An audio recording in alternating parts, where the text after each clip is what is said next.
மத்த அதிமுகவுல இருந்து அப்பப்ப எடுக்கிற வாந்தியை திமுக வலிச்சு நக்கும். அதிமுக எடுக்கிற வாந்தி தான் அவங்களுக்கு தேவாமிர்தம், அதெல்லாம் பண்ணுவாங்க. இவ்வளவு பெரிய ஒரு துரோகத்தை 75 வயசுல பதவி இல்லைன்னா 10 நிமிஷம் கூட என்னால உயிர் வாழ முடியாதுன்னு நிரூபிச்சுட்டு போய் அந்த துரோகி கட்சியில போய் சேர்ந்திருக்கிறவர் ஒரு வாழ்த்தி பேசுறாரு.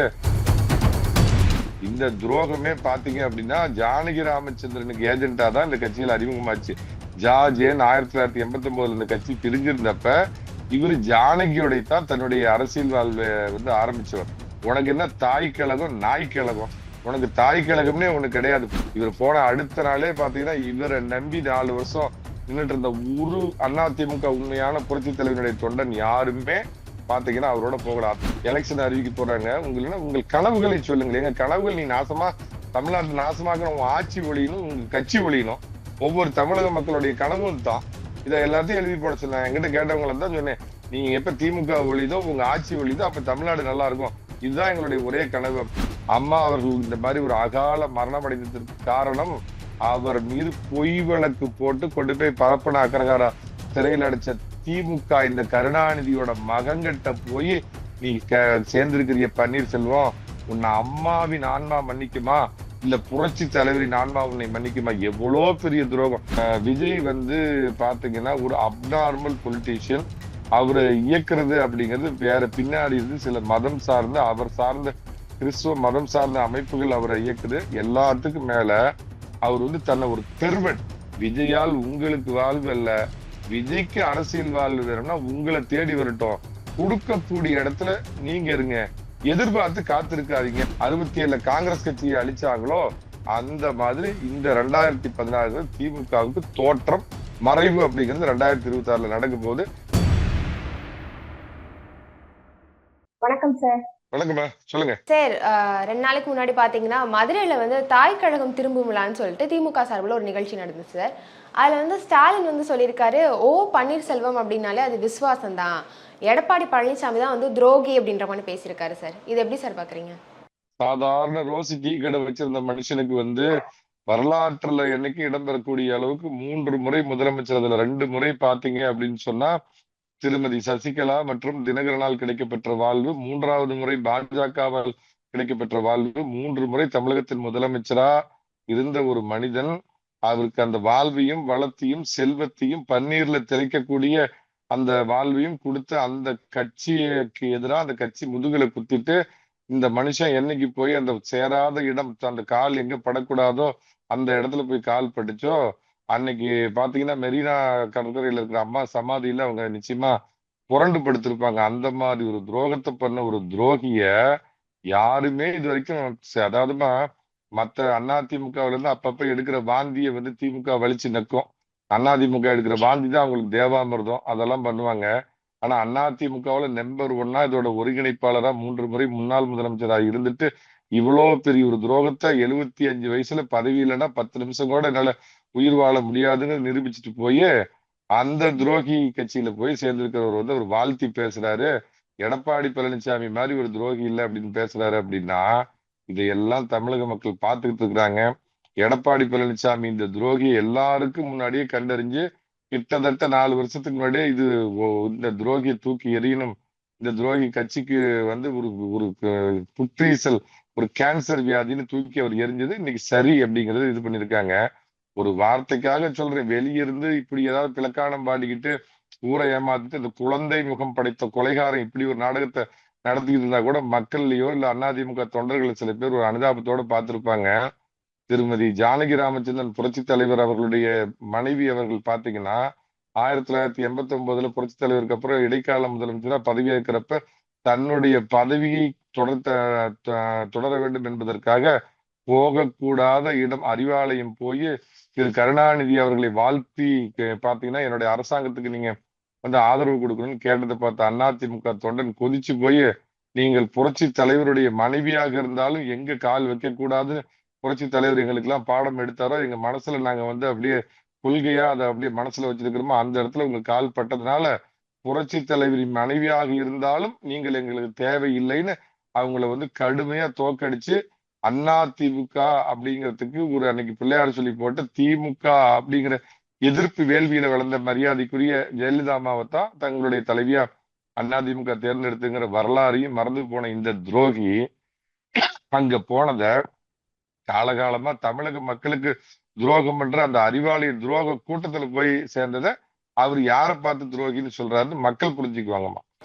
அவர் சொல்லியிருக்காரு சார், ஓபிஎஸ் சொல்லியிருக்காரு, அதிமுகல வந்து தொண்டர்களோட உரிமை பறிக்கப்படுது, அதனாலதான் நான் தாய் கழகமான திமுகவில் சேர்ந்தேன் அப்படின்னு சொல்லியிருக்காரு சார். இந்த மானங்கட்ட ஓபிஎஸ், நான் முதல்ல ஓபிஎஸ் ஒரு பேர் இல்ல, ஜீரோ பன்னீர்செல்வம்னு நான் தான் 4-5 ஆண்டுகளுக்கு முன்னாடி சொன்னேன். தனக்கு பின்னாடி தன்னுடைய நிழல் இல்லாத, தனக்கு பின்னால் கை கால் எதுவுமே இல்லாத ஒற்றை மனிதன், ஆள் இல்லாத கூட்டத்தின் அசைக்க முடியாத ஒரே தலைவன். இவருக்கு வந்து தாய் கழகமாமா. இந்த துரோகமே பாத்தீங்க அப்படின்னா ஜானகி ராமச்சந்திரனுக்கு ஏஜென்டா தான் இந்த கட்சியில அறிமுகமாச்சு. ஜார்ஜேன் 1989 இந்த கட்சி பிரிஞ்சிருந்தப்ப இவர் ஜானகியோடைத்தான் தன்னுடைய அரசியல் வாழ்வை வந்து ஆரம்பிச்சவர். இன்னொன்னு சொல்லணும், இப்ப இருக்கிற திரு எடப்பாடி பழனிசாமி இவர்கள்லாம் உட்பட இவங்கெல்லாம் புரட்சி தலைவர் காலத்துல வந்து பாத்தீங்கன்னா சாதாரண தொண்டர்களா இருந்தவங்க. புரட்சி தலைவி காலத்துலதான் மிகப்பெரிய உச்சத்தை தொட்டவர்கள் அப்படின்னு இருக்கிறப்ப உனக்கு என்ன தாய் கழகம் நாய் கழகம்? உனக்கு தாய் கழகம்னே ஒண்ணு கிடையாது. புரட்சி தலைவர் வேணா கூட அப்படி பாத்தீங்கன்னா புரட்சி தலைவருக்கு 2 தாய் கழகம் உண்டு. அவர் காங்கிரஸ் கட்சியில இருந்தாரு 10 ஆண்டுகள், அதுக்கப்புறம் திமுகவில் இருந்தாரு, திமுகவுல துரோகத்தால் வெளியேற்றப்பட்டார். அப்படிங்கிறப்ப உனக்கும் திமுகவுக்கும் ஸ்நான பிராப்தியே கிடையாது. நீ திமுகவுல தொண்டர் கிடையாது. புரட்சி தலைவர் அதிமுகவில் ஆரம்பிக்கிறப்ப பாத்தீங்கன்னா பல பேர் திமுகவுல இருந்தவங்க பெரும் அந்த காலத்து தலைவர்கள் எல்லாம் இந்த பக்கம் வந்தாங்க. ராஜாராம் மற்றவங்க நிறைய உதாரணங்கள் சொல்லலாம். எங்க சேலத்துக்காரனாலும் சட்டுன்னு எனக்கு ஞாபகம் வந்தனால திரு ராஜாராம் சொல்றேங்க. இவரையே எடுத்துக்கங்க, நம்ம நெடுஞ்செழியன் ஐயா இவங்க எல்லாமே பாத்தீங்கன்னா திமுகவில் அவங்களுடைய அரசியல் வாழ்க்கையை தொடங்கி எம்ஜிஆர் அவர்கள் அதிமுக தொடங்கினப்ப அவரோடு தங்கள் இணைத்துக் கொண்டவர்கள். அவர்களாவது ஒரு பேச்சுக்கு தாய் கழகம்னு சொல்லலாம். உன்னோட அரசியல் வாழ்க்கைய துரோகம். ஜானகி அம்மாவுக்கு தேர்தல் ஏஜென்டா ஜெயலலிதா அம்மா எழுத்துதானே ஆரம்பிச்சது. உனக்கு எப்படி திமுக தாய் கழகம் இல்ல நாய் கழகம் ஆக முடியும்? அப்படியே தாய் கழகம்னா அதுக்கும் தாய் கழகம். இந்த ஈவேரா திடல்ல உட்காந்துட்டு கோடி கோடியா சொத்தை கொள்ளையடிச்சு ஒருத்தர் உட்காந்துட்டு இருப்பாங்க வீரமணிங்கிற பேர்ல, அதுதான் உனக்கு தாய் கழகம். அங்க போ. ஏன்னா அங்க போனா அந்த அவன் திங்கிற அந்த பிச்சை சோத்தையே மத்தவங்களுக்கு போட மாட்டான். அப்ப உனக்கு அங்க ஒண்ணும் கிடைக்காது. வயிற்று பிழைப்பு நடக்காது, அரசியல் பிழைப்பு நடக்காது. அங்க ஈவரா திடலுக்கு போனீங்கன்னா ஒண்ணுமே நாய்க்கு போடுறது கூட உனக்கு மிஞ்சாதுன்னு தெரியும். திமுகவுல போனா இன்னும் நான் கேட்கறேம்மா, இன்னும் அவர் அடைய வேண்டிய பதவிதான் என்னம்மா? திரு பன்னீர்செல்வம் முதலமைச்சரா இருந்தாரு, கட்சியுடைய ஒருங்கிணைப்பாளரா இருந்தாரு, 10 பட்ஜெட் நான் தாக்கல் செஞ்சேன் அப்படிதான் சொல்றேன். எனக்கு தெரிஞ்ச அவரோட குலம் என்ன, அவங்க வளமுறை எனக்கு தெரியல. சிவலோக பதவி இல்லைன்னா வைகுண்ட பதவி தான் அவருக்கு மிச்சம் இருக்குது. இந்த பதவியை தவிர அவர் அடைய வேண்டிய பதவி எதை எதிர்பார்த்து திமுகவுக்கு இந்த துரோகி போனார்? முதலமைச்சர் பதவிங்கிறது காலகாலமா ஒரு குடும்பத்துக்கு பட்டா போட்டு கொடுக்கப்பட்டது. அந்த திமுக கருணாநிதி குடும்பத்துக்கு பட்டா போட்டு கொடுத்தது அப்பன் மாவன் மவனுக்கு அப்புறம் பேரன், பேரனுக்கு அப்புறம் கொள்ளு பேரன், அப்புறம் கொள்ளு பேரன் பெத்து போட்டது, கொள்ளு பேரன் வந்து வயிற்றுல பிறந்தது, வாயில பிறந்தது, இப்படி அது எழுதி வச்சது. துணை முதலமைச்சருங்கிற பதவியும் கிட்டத்தட்ட அதே மாதிரிதாங்கிறப்ப எதை எதிர்பார்த்து இந்த துரோகி அங்க போனாரு? இவருக்கு தான் நான் சொல்றேன், 2 பதவி, ஒன்னும் சிவலோக பதவி கிடைக்கும், இல்லைன்னா வைகுண்ட பதவி கிடைக்கும். அவ்வளவு பெரிய துரோகி. இவருடைய இந்த பச்சோந்தி முகத்தை, இந்த குழந்தை முகம் படைத்த கொலைகாரன் முகமூடி கிழிஞ்சு தொங்குனது தமிழக மக்கள் பார்த்துட்டாங்க. அவங்க வீட்டுல வேலை செய்யற வேலைக்காரம்மா கூட பன்னீர்செல்வம் சொன்ன அந்த கட்சிக்கு ஓட்டு போடாது. நான் உதாரணம் சொல்றேன். இவர் போன அடுத்த நாளே பாத்தீங்கன்னா இவரை நம்பி 4 வருஷம் நின்றுட்டு இருந்த ஒரு அதிமுக உண்மையான புரட்சி தலைவனுடைய தொண்டன் யாருமே பாத்தீங்கன்னா அவரோட போகல. அத்தனை பேரும் அடுத்த நாள் திரு எடப்பாடி பழனிசாமி பார்த்து, நாங்க இரட்டை இலை இருக்கும் இடத்தில் தான் இருப்போம், கட்சியுடைய கொடி இருக்கும் இடத்தில் தான் இருப்போம், எங்களுடைய தலைவராக உங்களை ஏற்றுக்கொள்கிறோம், தவறு செய்து விட்டோம்னு வந்து சொல்லி திரு எடப்பாடி பழனிசாமியை வந்து தலைவராக ஏத்துக்கிட்டாங்களே, அவன் தாமா. அவன் இன்னைக்கும் பாத்தீங்கன்னா சாதாரண தொண்டை 2 ரூபா டீயும் ஒரு பன்னு வாங்கி தின்னுட்டு எலெக்ஷன் வேலை பாக்குறவன் இந்த ஆளு மாதிரி கோடிகள்ல கொள்ளையடிச்சு அதுல அப்படியே படுத்து அதுல பன்னீர்ல அப்படியே குளிப்பாட்டி பன்னீர்ல குளிச்சு கொள்ளையடிச்ச கொள்ளைக்காரன் அடுத்த கொள்ளையடிக்கிறதுக்கு வாய்ப்பு கிடைக்குன்னு கொள்ளைக்கார கூட்டத்தை தேடி போயிருக்கிறான். அந்த நபரை பத்தி ஏமா பேசி நேரத்தை வீணடிக்கிறீங்க? வேற ஏதாவது கேளுங்கம்மா. சார், இப்போ ஸ்டாலின் போய் ஒவ்வொரு ஊர்ல போய் கூட்டம் போட்டுட்டு இருக்காரு சார். மக்களுக்காக எதுவும் பண்ணலன்னு மக்களே சொல்றாங்க, எங்களுக்காக எதுவும் பண்ணலன்னு. இப்படி கூட்டம் போட்டா ஓட்டு வந்துருமா சார்? அழகா போன எலெக்ஷனுக்கு இப்படித்தனமா பண்ணாரு அந்த மேஜிக் மேன். நம்ம மந்திர என்ன மைனர் மந்திரக்கோள் தானே பண்ணாரு. போன ஒவ்வொரு ஆலமரமா எந்த ஊர்ல இருக்குது அங்கெல்லாம் ஒரு ஜம்காலத்தை போட்டு வச்சுட்டு பக்கத்துல ஒரு சொம்புல தண்ணி வச்சுக்கிட்டு பெரிய பொட்டி வச்சுட்டு உங்க மனுவெல்லாம் கொண்டாந்து போடுங்க, நான் உங்க பிரச்சனை எல்லாம் தீர்க்கிறேனாரு. எங்க அந்த பிரச்சனை எல்லாம் தீர்த்துட்டாரா? அப்புறம் இப்ப பாத்தீங்கன்னா ஆட்சி முடிஞ்ச அவ்வளவுதான். 4 நாளையில எலெக்ஷன் அறிவிக்க போறாங்க. உங்கள் கனவுகளை சொல்லுங்கள். எங்க கனவுகள் நீ நாசமா தமிழ்நாட்டு நாசமாக உங்க ஆட்சி ஒழியணும், உங்க கட்சி ஒழியணும். ஒவ்வொரு தமிழக மக்களுடைய கனவும் தான். இதை எல்லாத்தையும் எழுதி போட சொன்னேன். என்கிட்ட கேட்டவங்களை தான் சொன்னேன். நீங்க எப்ப திமுக ஒழிதோ உங்க ஆட்சி ஒழிதோ அப்ப தமிழ்நாடு நல்லா இருக்கும். இதுதான் எங்களுடைய ஒரே கனவு அப்படின்னு. எப்படி வித்தைக்காரன் அவங்க அப்பா எப்படி வந்து எப்பெல்லாம் ஆட்சிக்கு எதிரான ஒரு பிரச்சனை வந்தது அப்படின்னா, வடக்கே பார்த்தாயா வடக்கு வாழுது, தெற்கு தேயுது, தமிழா சோற்றால் அடித்த பிண்டமே, திராவிடம், ஆரியம், ஆரியமாவு, கோலமாவு இப்படின்னு காலகாலத்துக்கு பிரிவினைவாதமும் தமிழை வச்சு ஒரு வயிற்று பொழப்பும் திராவிடன்னு இல்லாத ஒண்ணு சொல்லிக்கிட்டு அதுல ஒரு மாயை ஏற்படுத்திக்கிட்டு இப்படியே இனவாதத்தை தூண்டிட்டு பொழப்பு பண்றது. இப்ப இவருக்கு ஆகுனா கிடைச்சது ஒன்றிய அரசு, குன்றிய அரசு. ஏன்டா என் வீட்டு பாத்ரூம் குழாயில தண்ணி வரலன்னா கூட மோடி காரணம், ஏன்டா என் வீட்டுல குப்பை பெருக்கலன்னா அமித்ஷா தாடி காரணம், ஆர்.என். ரவி காரணம். ஆர்.என். ரவி பாவம் ஊருக்கு போயிட்டாரு, அவர் வேற ஊருக்கு கிளம்பி. இந்த மாதிரி திசை திருப்புறது ஒரு நலத்திட்டங்கள் கூட இல்லாம கிட்டத்தட்ட ஒரு லாலு பிரசாத் காலத்தில் இருந்த பீகாரை போல தமிழகத்தை மாத்தின அந்த பெருமை, இந்தியாவின் 2வது பீகார் அப்படின்னு தமிழ்நாட்டுக்கு பெருமை தேடி கொடுத்தவர் மரியாதைக்குரிய நம்ம. ஆனா ஒண்ணுமா இருக்கிற முதலமைச்சர்களே மேக்கப்ல வந்து டாப் கிளாஸா 73 வயசுலயும் பாத்தீங்கன்னா அந்த உடம்புல இருக்கிற வயோதிகம் தெரியாம மேக்கப் போட்டுக்கிட்டு ஜம்முன்னு இருக்கிற ஒரே முதலமைச்சர் யாருன்னா அதுல இந்தியாவில எந்த முதலமைச்சரும் ஒரு கிட்ட வரமாட்டாங்க. பெண்களுக்கு பாதுகாப்பு இருக்குதா? திரு எடப்பாடி பழனிசாமி சொன்ன மாதிரி 6 வயது சிறுமிகள் முதற்கொண்டு 60 வயது முதியவர்கள் கிழவிங்க வரையும் பாதுகாப்பு இல்லை. ரோட்ல நடந்து போறதுக்கு பாதுகாப்பு இல்லை. வீட்டுல படுத்து தூங்குறதுக்கு பாதுகாப்பு இல்லை. பட்டியலின மக்களுக்கு பாதுகாப்பு இல்லை. லாக்அப்புக்குன்னு ஒருத்தனை கூட்டிட்டு போனானா அவன் பணமா தான் வந்து நேரா சுடுகாட்டுக்கு கொண்டு போவாங்க. சட்டம் ஒழுங்கு சந்தி சிரிக்குது. வாய் சவடால் பேசிக்கிட்டு சொன்னதை எதையுமே நிறைவேற்றாம அம்மா காலத்துல சாதாரண ஏழைப்பாளைங்க பசியாடுற அம்மா உணவத்தை முடி குடும்பாவத்தை பண்ண ஸ்டாலின் இந்த பாவத்தை எங்க போய் தீர்த்துக்குவாரு? அதே மாதிரி ஏழை மக்களை உயிர்காத்த அம்மாவுடைய அந்த இது என்ன சொல்லுவாங்க, இந்த ஹாஸ்பிட்டலா அம்மாவுடைய ஒரு இந்த திட்டம் கொண்டு வந்தாங்களா, அம்மா மருந்தகமா இல்ல மன்னிக்கணும், அம்மா உணவகங்கிற மாதிரி ஒரு திட்டம் கொண்டு வந்தாங்களே ஒவ்வொரு இது, அதை ஊத்தி மூடினாரு. குழந்தைங்களுக்கு பிள்ளைகளுக்கு லேப்டாப் கொடுக்கறத மூடிட்டு இப்ப கடைசியில காலத்துல வந்து பாத்தீங்க அப்படின்னா நாடகம் ஆடி யாரு வெளியே போவாங்களோ அந்த பேட்ச் வந்து நமக்கு ஓட்டு போடுவாங்க அப்படின்னு இவர் கணக்கு போட்டு கொடுக்கறதெல்லாம் நம்புறதுக்கு தமிழை இவங்கள மாதிரி சோட்டால் அடித்த பிண்டம் இல்ல. தமிழை இன்னைக்கு நல்லா அறிவாளி. நான் அடிக்கடி சொல்ற மாதிரி 7.5 இல்லாத 4.5 ஆண்டு நல்லாட்சி கொடுத்த பழனிசாமி வரணும் அப்படிங்கிறதுக்கு தமிழக மக்கள் காத்துக்கிட்டு இருக்கிறாங்க. 1967 எப்படி இந்த திமுகங்கிற இந்த இந்தியாவுக்கே உலகத்துக்கே தீய சக்தி எப்படி உருவாகி இந்த தமிழ்நாட்டை நாசமாக்குச்சோ, இவங்க எப்படி வந்து 67 காங்கிரஸ் கட்சியை அழிச்சாங்களோ அந்த மாதிரி இந்த 2016 திமுகவுக்கு தோற்றம் மறைவு அப்படிங்கிறது 2026 நடக்கும் போது திமுகங்கிறது அஸ்தமனமாக போகின்ற உதயசூரியன். சார் இப்ப பாத்தீங்கன்னா திமுக வந்து 26 கூட்டணி கட்சிகள் வந்து இணைஞ்சிருக்காங்க திமுகவுல. இது வந்து திமுக வலிமையாகிருச்சுன்னு எடுத்துக்கலாமா இல்ல வந்து தேர்தல் தோல்வி பயம் அப்படின்னு எடுத்துக்கலாமா சார்? இந்த வலு தூக்குவோர் சங்கம், சமயபுரத்து மாரியம்மன் நற்பணி மன்றம், இந்த புகழூருக்கு இந்த மாரியம்மன் மன்றம்னு பேர் வச்சிருக்கிறவங்களை மட்டும்தான் கூப்பிட்டு சேர்த்துல. அறிவாலயம் பக்கம் எவனும் வேட்டையும் சட்டையும் கட்டிட்டு போனானா உடனே பிடிச்சி தலையில ஒரு கழுத்துல ஒரு துண்டை போட்டு ஒரு கூட்டணி அப்படின்னு. இந்த மேஜிக்கே இவங்க அப்பா ஏற்கனவே 2006 எல்லாம் காட்டினாருமா. 2006 என்னோட நினைவு சரியா இருக்குன்னா 2004 நினைக்கிறேன். இதே மாதிரி தான் தமிழ்நாட்டுல இருக்கிற அத்தனை சாதி அமைப்புகளையும் ஒண்ணு விடாம ஒருத்தன் மெம்பரா இருக்கிறது, அவன் குடும்பம் மெம்பரா இருக்கிறது, அவன் சின்ன வீடு மெம்பரா இருக்கிறது, இந்த மாதிரி வச்சுக்கிட்டு இருந்த சாதி சங்கம் நடத்திட்டு இருந்த அத்தனை பேரையும் ஒட்டு மொத்தமா கூப்பிட்டு அவ்வளவு பேரையும் நிறுத்தி ஆக சிறந்த மெகா கூட்டணி அமைச்சிட்டு பாருங்க. அப்படிங்கிறப்ப மக்கள் எள்ளி நகையாடி புறந்தள்ளி அம்மா அவர்களுக்கு மிகப்பெரிய வெற்றியை கொடுத்தாங்க. இது ஒரு முழுக போற திராவிட ஓட்டை டைட்டானிக் கப்பல். முதல் பயணமே கடைசி பயணம். முதல் தடவையே நீங்க முதலமைச்சரானது இதுவே உங்களுக்கு இறுதி வாய்ப்புங்கிற மாதிரி ஸ்டாலின் அப்படிங்கிற கொடுங்கோல் ஆச்சு. இவர் வேற அடிக்கடி ஒரு டைலாக் சொல்லுவார், கொடுங்கோல் என்னமோ இதாக மாறப்போகிறேன் அப்படிம்பாரு. நான் வந்து என்னமோ சொல்லுவார், துருப்பிடிச்சு இதெல்லாம் நான் மாறுவேன் அப்படிம்பாரு. அவர் தந்தை களவாடிய திமுகவை தனையன் வந்து கம்ப்ளீட்டா முடிச்சு வைக்க போறாரு. தமிழக மக்கள் எவ்வளவு கொடுமையான ஆட்சியை அனுபவிச்சுட்டு இருந்தாங்க அப்படிங்கிறதுக்கு இன்னும் ஒரே ஒரு 2 அமாவாசை இருக்குது பழனிசாமிங்கிற பௌர்ணமி பிறக்கிறதுக்கு. Okay sir. சார் இப்போ பார்த்தீங்கன்னா தாவேகா வந்து அதிமுகவோட கூட்டணி வைக்க போகுது அப்படின்ற மாதிரி பேச்செல்லாம் வந்து சோஷியல் மீடியாவில் போயிட்டு இருக்கு சார். உண்மையா சார் அது? வாய்ப்பு நான் இருக்குதா? அறிந்த வரைக்கும் அது நிறைய பேர் அப்படி சொல்றாங்கம்மா. எங்கிட்ட கூட நிறைய பேர் கேட்டாங்க. நான் அறிந்த வரை சொல்றேன், அதற்கான வாய்ப்பு இல்லை. ம்.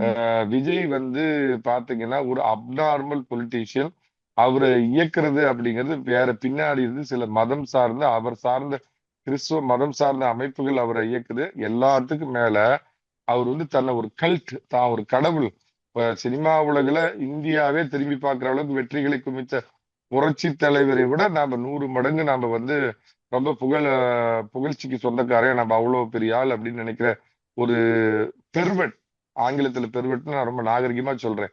அந்த ம். மாதிரி நபர் அவர் வந்து கூட்டணி வைப்பதற்கான முகாந்திரம் இல்ல. ஆனால் சில பேர் லாஜிக்கா என்ன சொல்றாங்க அப்படின்னு கேட்டீங்கன்னா, திமுக அவருடைய இந்த பர்சனல் குடும்ப விஷயத்தெல்லாம் வெளியே இழுத்து, அந்த சங்கீதாவை கையில இழுத்து, ம். அவர் குடும்ப பிரச்சனை எல்லாம் வெளியே கொண்டு வந்து அசிங்கப்படுத்தி, அதே மாதிரி அரசியல் ரீதியா கரூர் சம்பவத்துல அவருக்கு ஒரு நெருக்கடியை ஏற்படுத்தி, இந்த மாதிரி எல்லாம் பண்றப்ப திமுக வந்து எந்த விதத்திலையும் இந்த எலெக்ஷன்ல நாம தனியா நின்னோம்னா உறுதியா ம். ஜெயிக்க முடியாதுங்கிறது எல்லாத்த விட ஜோசப் விஜய்க்கு நல்லா தெரியும்.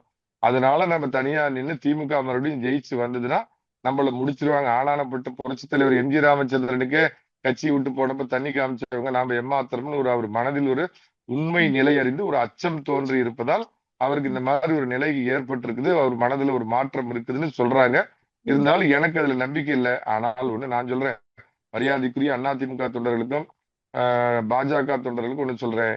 விஜய் வேணும்னா உங்களை தேடி வரட்டு சார். நீங்க அவர் எதிர்பார்த்திருக்க வேண்டிய அவசியம் உங்களுக்கு இல்ல. தமிழ்நாட்டுல இந்த நாசக்கார பீகார் மாடல் ஆட்சி வந்து மக்கள் கொதிச்சு எழுந்து போய் வெகுண்டெழுந்து போய் என்னைக்கு வீட்டுக்கு அனுப்புவோம் அப்படின்னு மாற்று ஆட்சி வரணும், பழனிசாமி ஆட்சி வரணும்னு எதிர்பார்க்கிறப்ப தேர்தல் களத்துல இறங்கி உயிரை கொடுத்து வேலை செஞ்சீங்கன்னா நிச்சயமா இன்னைக்கு அனைத்து இந்திய அண்ணா திராவிட முன்னேற்ற கழகம் தலைமையில் இருக்கிற தேசிய ஜனநாயக கூட்டணியை 170 இடம் ஜெயிக்கலாம் அப்படின்னு வெற்றி கனியை வந்து மக்கள் தங்க தாம்பாளத்துல வச்சு உங்களுக்கு கொடுக்க தயாரா இருக்கிறப்ப ம். விஜய் வருவாரு, அஜித் வருவாரு, இல்ல யாராவது இன்னும் ஒரு மறைந்து போன நடிகர் வருவாரு. தயவு செஞ்சு எதிர்பார்க்காதீங்க. விஜயால் உங்களுக்கு வாழ்வு அல்ல. விஜய்க்கு அரசியல் வாழ்வு வேணும்னா உங்களை தேடி வரட்டும். கொடுக்கக்கூடிய இடத்துல நீங்க இருங்க. எதிர்பார்த்து காத்திருக்காதீங்க அப்படிங்கிறது என்னுடைய பணிவான வேண்டுகோள். Okay sir. சார் நேற்று பார்த்தீங்கன்னா சுற்றுப்பயணத்தில் வந்து எடப்பாடியார் அவர்கள் வந்து சொல்லியிருந்தாங்க, "ஓ, ஆம புகுந்த வீடு வந்து விளங்காது, அது மாதிரி தான் வந்து ஓபிஎஸ் புகுந்திருக்க வீடு வந்து கட்சி வந்து விளங்காது அப்படின்ற மாதிரி சொல்லியிருந்தாங்க சார். இல்ல அதுல மரியாதைக்குரிய பொதுச் செயலாளர் சொன்னதுல நான் கொஞ்சம் மாறுபடுறேன். ம். அது ஏற்கனவே ஆம புகுந்த வீடுதாம்மா. திமுகங்கிறது ஆம புகுந்த வீட்டுல இந்த ஒரு கொடிய ஆமை போய் புகுந்திருக்குது. எந்த ஒரு மனிதனுக்கு அவர் விசுவாசமா இருந்திருக்காரு. பதவி கொடுத்த தினகரனுக்கு எதிராக பேசினாரு. தினகரன் என் கையை பிடிச்சி முறுக்கி என்னை வந்து கையெழுத்து வாங்கினாருன்னு அவரு மேல அபாண்டம் சொன்னாரு. ம். உண்மையாலுமே இயல்பா தன்னுடைய உடல்நலக் குறைவால் காலமான புரட்சி தலைவி வந்து மரணத்தில் சந்தேகம் இருக்கு, இதை பண்ணது சசிகலாங்கிற மாதிரி ஒரு தோற்றத்தை ஏற்படுத்தி நான் போய் தர்ம யுத்தம் கர்மாந்திர யுத்தம் உட்கார்றேன்னு சொல்லி ஒரு அரசியல் நாடகம் நடத்தி சசிகலா தனக்கு பதவி வாய்ப்பை கொடுத்த சசிகலாவுக்கு எதிராக துரோகம். அம்மா வழியில் நடந்த எடப்பாடி பழனிசாமி ஆட்சிக்கு எதிராக நம்பிக்கையில்லா தீர்மானத்தை வந்து ஆதரிச்சு ஓட்டு போட்டு அந்த ஆட்சியை கவிழ்த்துறதுக்கு எல்லா முயற்சியும் எடுத்தாரு. அதை மறந்து மன்னித்து திரு எடப்பாடி பழனிசாமி பிற்காலத்தில் அவர் ஏற்றுக்கொண்டு கட்சியினுடைய ஒருங்கிணைப்பாளர் பதவி கொடுத்தாரு. அவருக்கும் துரோகம். இது கடைசியா உச்சபட்ச துரோகம் என்னன்னா, தயவு செய்து அதிமுக தொண்டர்கள் இதை ஒண்ணு மட்டும் நிலைநிறுத்திக்கணும். இன்னும் குறைந்தது ஒரு 20 ஆண்டுகள் வாழ்ந்து இருக்கக்கூடிய மரியாதைக்குரிய புரட்சி தலைவி அம்மா அவர்கள் இந்த மாதிரி ஒரு அகால மரணம் அடைந்ததற்கு காரணம் அவர் மீது பொய் வழக்கு போட்டு கொண்டு போய் பரப்பன அக்ரஹாரா சிறையில் அடைச்ச திமுக இந்த கருணாநிதியோட மகன்கிட்ட போய் நீ சேர்ந்திருக்கிறிய பன்னீர்செல்வம், உன்னை அம்மாவின் ஆன்மா மன்னிக்குமா இல்ல புரட்சி தலைவரின் ஆன்மா உன்னை மன்னிக்குமா? எவ்வளோ பெரிய துரோகம். ஒரு 2 ரூபாய் ஒரு நாளைக்கு பீடி சுத்துற தொழிலாளியா அதிமுக தொண்டர் இருப்பானே, அவன் கூட அந்த துரோகத்துக்கு துணிய மாட்டான். அந்த புரட்சி தலைவருடைய படத்தையும் ரெட்டலை சின்னத்தையும் குத்திட்டு இருக்கிறவன். ஆனா அம்மாவுடைய இறப்புக்கு காரணமா, அம்மா ஜெயிலுக்கு போறதுக்கு காரணமா இருந்த அந்த திமுக கருணாநிதியுடைய மகன் ஸ்டாலினு கிட்ட போய் அரசியல் பிச்சை எடுக்கிறதுக்கு நீ வந்து வேற ஏதாவது பொழப்பு பண்ணிருக்கலாம், இல்ல நாண்டுகிட்டு செத்து போயிருக்கலாம். ஒவ்வொரு அதிமுக தொண்டனும் இதை பார்த்திருக்கிறான். அதனால அதோட விளைவு, நீ சரியான ஒரு நபரா இருந்தா இந்த முறை நீ உதயசூரியன் சின்னத்துல நீ எந்த அந்த தேனி மாவட்டத்துல நீ நில்லு, டெபாசிட் நீ வாங்கினீங்கன்னா என் பேரை மாத்திக்கிறேன். Okay sir. சார் இப்ப எடப்பாடியார் பார்த்தீங்கன்னா, ஒவ்வொரு தொகுதியா சுற்றுப்பயணம் மேற்கொண்டு வராங்க சார். மக்கள் ஆதரவு நல்லாவே இருக்கு. இப்ப இதே ஆதரவு வந்து தேர்தல்ல எதிரொலிக்குமா சார் அதிமுகவுக்கு? அதுல என்னம்மா சந்தேகம்? அதாவதுமா, இப்ப இந்த சமீபத்து ஒரு 10 ஆண்டுகளை மட்டும் நீங்க கணக்குல எடுத்துக்கங்க. திரு எடப்பாடி பழனிசாமி அவர்கள் முதலமைச்சர் ஆகிறப்ப பாத்தீங்கன்னா, ஏதோ முனியாண்டி விலாஸ் ஹோட்டல்ல உட்கார்ந்து இருக்கிற ஓனர் மாதிரி இருக்கிறாரு இவரு அப்படின்னு இவரை கிண்டல் அடிச்சாங்க. என் காது படவே நிறைய பேர் கிண்டல் அடிச்சிருக்கிறாங்க. இந்த பழைய ஜோசிக்காரன் இப்ப கருப்பு கண்ணாடி போட்டுட்டு ஊர் ஊரா டோப்பா வச்சுட்டு சுத்திட்டு இருக்கிற இன்னைக்கு முதலமைச்சர் வந்து இந்த அமாவாசையில் கலந்து விடும், இன்னும் 15 நாளில் கலந்து விடும், 20 நாள்ல கலந்து விடும் அப்படின்னு ஜோசியம் சொல்லிட்டு இருந்தாரு. அரசியல்னா என்னன்னு தெரிஞ்சு முதலமைச்சர் சீட்டுனா அந்த பதவியோடைய மாண்பு புரிஞ்சு மக்களுக்கு எந்த வித தீங்கியும் கொடுக்காம 11 மருத்துவ கல்லூரிகளை கொடுத்து உலகமே கொரோனா அப்படின்னு எல்லாம் பயந்து நடுங்கினப்ப வெறும் 1.5 ரூபாய்க்கு மெடிக்கல் ஷாப்ல ஒரு மாஸ்க் வாங்கி கட்டிக்கிட்டு தமிழ்நாடு முழுக்க சுத்திட்டு எல்லா மக்களையும் காப்பாத்தி கொரோனா அப்ப அரசாங்கத்துடைய வருமானங்கிறது ஜீரோ. அரசாங்கத்துக்கு எந்த நிதி வருமானமும் இல்லாதப்பையும் அதுக்கப்புறம் பொங்கல் மக்கள் எல்லாம் கொண்டாடுறதுக்கு 2500 ரூபாய் காசு, எண்ணிலடங்கா சட்டக்கல்லூரிகள், எண்ணிலடங்காத பொறியியல் கல்லூரி, குடிமராமத்து நாயகன் பேர் வாங்கின அளவுக்கு பாத்தீங்கன்னா கொண்டு வந்த இந்த திட்டம், கால்நடை பூங்கா சேலத்துக்கு பக்கம் அமைச்சது, இந்த மாதிரி கணக்கிலடங்காத நல்ல திட்டங்களை அந்த ஒரு 4.5 ஆண்டுகள் ஆட்சி இன்னைக்கு கமருமா நாளைக்கு கமருமா நித்திய கண்டம் பூரண ஆயுசுங்கிற மாதிரி இருந்துகிட்ட இவ்வளவையும் கொண்டு வந்த எடப்பாடி பழனிசாமி ஆட்சியும் அன்னைக்கு அவரோட அருமை உங்களுக்கு தெரிஞ்சிருக்காரு. இந்த திராவிட மாடலுங்கிற பேர்ல திராவக மாடல் ஆட்சி கொடுத்துட்டு கொடுங்கோல ஸ்டாலின் ஆட்சியில மக்கள் இன்னைக்கு துன்பப்படுறப்ப அந்த சாமி வந்து எங்க குலசாமி பழனிசாமி அப்படின்னு மக்கள் அத்தனை பேரும் புரிஞ்சுக்கிட்டு ஒற்றை விரலால் ஓங்கி அடித்து புரட்சி செஞ்சு இரட்டை இலைக்கு வாக்களித்து இந்த சகட சனியை வெளியேற்றுறதுக்கு மக்கள் காத்து கொண்டிருக்கிறாங்க. ஸ்டாலின் என்ற சனி வெளியேறுவதற்கு இன்னும் 1.5 அமாவாசை தான் பாக்கி இருக்குது. Okay sir. சார் பல்வேறு கருத்துக்களை பகிர்ந்து கொண்டமைக்கு நன்றி சார்.